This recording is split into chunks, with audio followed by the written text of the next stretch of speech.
Today I, Kavoth, am going to tell you about the first moon landing.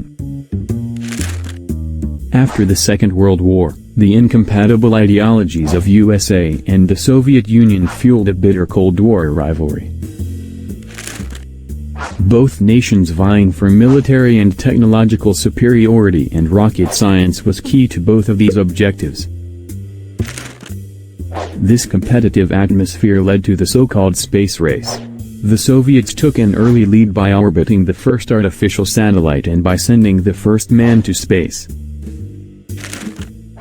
U.S. President John F. Kennedy responded by starting the Apollo program. 5 years later, in the summer of 1969, Neil Armstrong, Buzz Aldrin and Michael Collins stepped aboard the Saturn V rocket.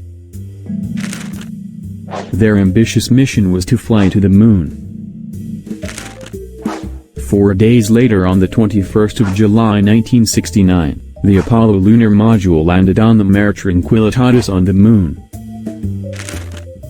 More than 500 million people watched on televisions as Neil Armstrong stepped onto the surface of the moon and said those famous words, "That's one small step for man, one giant leap for mankind."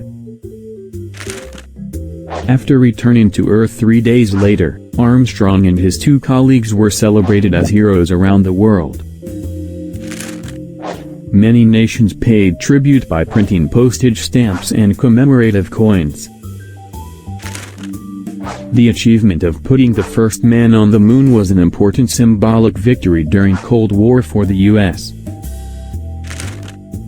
In retrospect, this signaled a shift in the power balance between the rivals.